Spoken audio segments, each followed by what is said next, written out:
Hey everyone, I'm Dave. Welcome back to the AI Kitchen. Today we're making enhanced sheet pan Italian sausage with peppers and onions and sun-dried tomatoes. I had to kind of squeeze this recipe out of ChatGPT for some reason. It didn't want to give me anything unique or creative, and I was not willing to accept that. So I got it to finally come clean with a decent looking recipe, and that is what we're gonna cook today.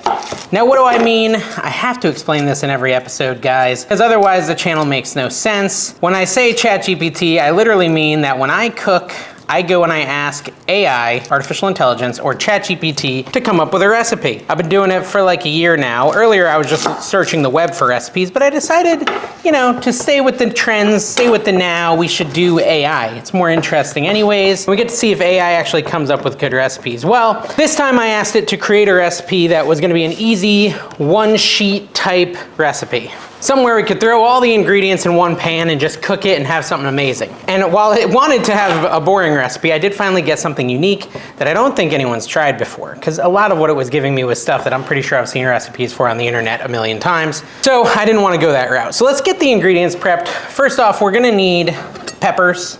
It says how much? 2 red peppers and 2 yellow peppers. And here I am with 1 of each. That's okay. There's not a lot of people that are gonna eat this anyways. So we're gonna do 1 and 1 and 1 onion. Obviously, if you want more food, you can make this bigger and use 2 onions, 2 peppers. But since I'm not, I don't think my kids are gonna eat this one, to be honest with you. Why make a ton of it? I don't wanna waste food.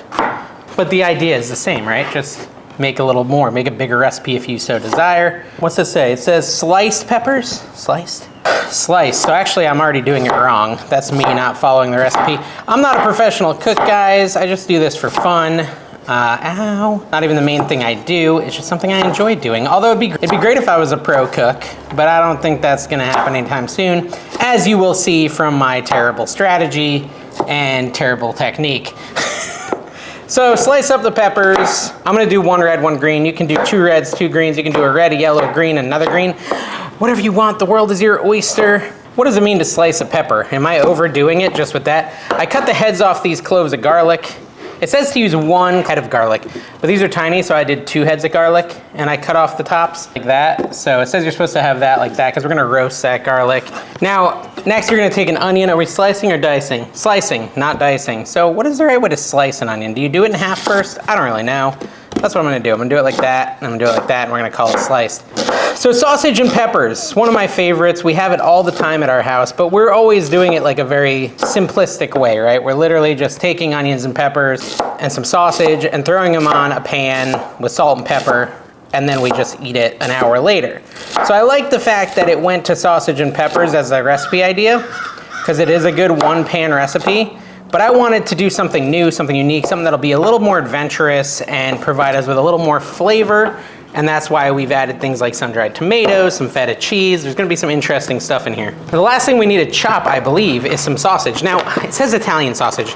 Italian sausage was sold out at Aldi's, it was sold out at Walmart, and it was sold out at Publix. I checked 3 places. What I ended up with was this, lumberjack smoked sausage. It's not Italian, but it is sausage, and I'm sure it'll be good.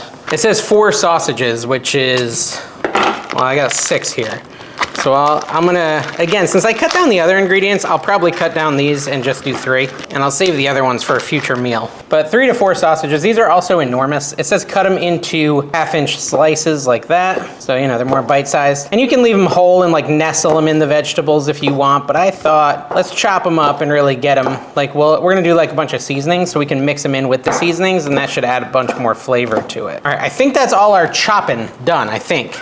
I'll double check, but I think that's it for the chopping. We're gonna put all this stuff that we just prepped into a big old bowl, except for the garlic. But I've got a big bowl here, and we're just gonna put it all in there. And obviously, if you use more peppers and onions, you might need a bigger bowl. This is not an ideal bowl. I just got, all my other bowls are dirty, let's be honest. I don't feel like cleaning them, guys, because that's how I roll. All right, so we got all that there.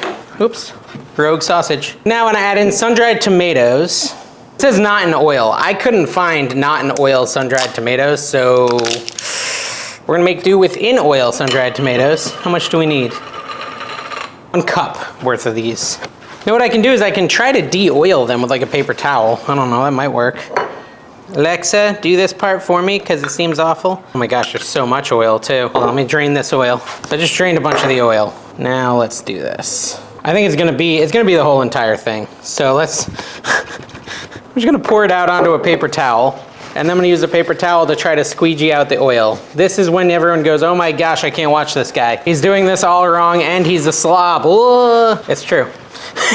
If you are OCD, you're not gonna enjoy this. All right, so look, I got a lot of the oil out, so we're gonna add that in. Significantly less oil in there. Preheat your oven to 425 for this as well. Now it tells us to add olive oil, so I just de-oiled it to add more oil. That's silly. So we're supposed to add in 2 tablespoons, count them, 1, 2, of olive oil. 1, and we then wanna add 1 teaspoon of thyme and 1 teaspoon of rosemary. And so we're gonna do that next. There's our 1 teaspoon of rosemary, and it's dried. And then this is our thyme. Grab a teaspoon of that and put that on there as well. We then can add some red pepper flakes if desired, and salt and pepper to taste. Just add some salt, add some pepper, and then we're gonna mix that all up together, like so. You know, and the oil helps it to stick. I think all those spices to stick. I almost want to use my hands again, guys. I don't know why I'm using a stinking measuring spoon for this. Yeah, let's do it. I'm feeling crazy. It's not the best bowl, so I feel like hands are the way to go here. There we go. That's pretty integrated. Now we're gonna take our sheet pan. This isn't really a sheet pan. I mean, is it though? I don't know. Probably not. It's probably not the right thing. I think this is like a baking pan, not a sheet pan, but whatever. Make sure it's all mixed in. Looks good, looks good. I don't have a cookie sheet that's much bigger than this is the problem. I've got one that's slightly bigger than this. I think this will work. Will this work, guys? Do I need more space? It also says to place our head of garlic in the pan, like so. I don't know. I feel like this isn't a sheet pan, but I really don't think I have a big one. Let me go look. Sheet pan. See, yeah, sheet pan looks more like a cookie sheet. What about this, guys? I think I might use this giant circle cookie sheet that's kind of like a pizza dish. Let's do that. Hopefully the depth isn't gonna be an issue. Ooh, the sun-dried tomatoes smell good, I'll say that. Spread that all out. Yeah, they definitely have more space to cook. Then throw on our garlic, like that. Okay, so what we're gonna do now is we're gonna put this in the oven at 425 for 25 minutes. Then we've got some more steps to do after that, but this is gonna get it started. I'll put it in and we'll be right back in just a minute. Okay, guys, so we're back. It has been like 24 minutes and we've got to do the next step. And I feel like I'm gonna burn my hands doing it. But we're supposed to squish, squish the garlic out of these cloves or something? Just like squish it? How do you do that without burning yourself? I feel like I was supposed to put olive oil. I've roasted garlic before, and when I did it, I had to like put olive oil on it, but it didn't call for that. Hey look, one came out. Little garlic clove. I'm supposed to like squish that up. I need a fork or something. Stand by. All right, so anyways, I'm supposed to use like a fork or something. I was really supposed to squeeze out the garlic, but it's not coming out with the squeeze. Then I'm supposed to like crush it. Maybe I should leave it all in one spot then. Can you see it? I don't know. I don't necessarily need all this garlic. It called for 1 clove. I did 2 because I didn't think the cloves were very big. So I might just do like 1.5. The rest I could save for later or something. So I think that's good. Ooh, it smells very fragrant. Very fragrant indeed. Hot. So it says to squish it up. I feel like it should be more squishy. Maybe more time would have done that. I'm sure it would have. But crush up the garlic like so. And it's supposed to kind of like mix in like a paste. That one's a runaway. Run away, garlic never coming home. There we go. You get the general idea. I will say, normally when we do sausage and peppers, or not normally, but often when I do sausage and peppers at my house, I do put some potatoes on here too. Because, you know, potatoes make everything better. But this recipe didn't call for that. Another thing I'll say is like, once you have the sausage and peppers done, there's a lot of ways you can consume them. You can put them on a hoagie roll, you can like low carb it and just eat them like this. It can be a low carb option. I normally put them on a wrap. I'll be honest, I normally put them on a wrap. So that's an option too. But you can do whatever makes you happy. So you're cooking, oops, there goes that clove. Anyways, get the garlic all mixed in, best you can.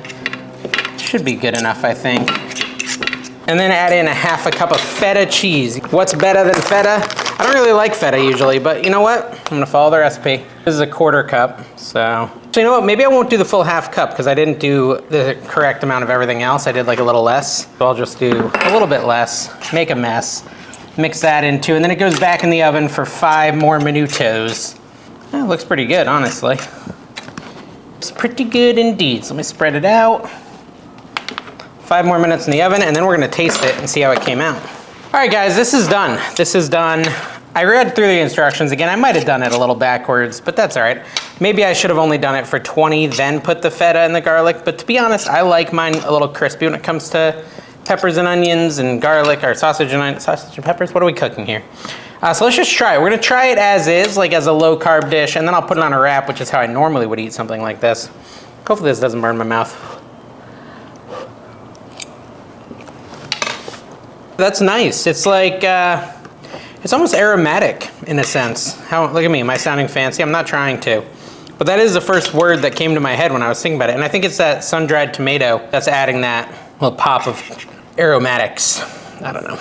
Okay, so this, let me try it the way I normally try it. I liked it. That first bite was very delicious, is my initial reaction. Let me try this way. Oh yeah, that's really good. Getting to the point now where I might just have to admit I like feta. Again, the feta is really adding a lot to it. This is great. This is another great dish. It is better than what I normally make for sausage and peppers. Only thing I would change is I'd probably add potatoes, because I like potatoes with my sausage and peppers. So on the cook time, I'd probably pre-boil the potatoes, chop them up, and then put them on there and mix them in with all the other stuff and just have them be part of it. But yeah, this is excellent. This is maybe my new way to do it. I really love the sun-dried tomatoes. The feta is adding a lot. The garlic is really fragrant and good. Yeah. Okay, let me give it a grade. I don't know. In the world of sausage and peppers, it's like a 9. Sausage and peppers are not my favorite thing. It's just something that's easy to cook that we cook pretty often. So like in the overall world of my recipes, it's like an 8, 8.2, something like that. So yeah, really good, guys. If you like sausage and peppers, try this next time. It adds a little bit of unique flair to it, and it makes it a little bit different than what you're used to. And I think you're gonna like it. Thank you for stopping by the AI Kitchen. Make sure you subscribe, and we'll see you next time.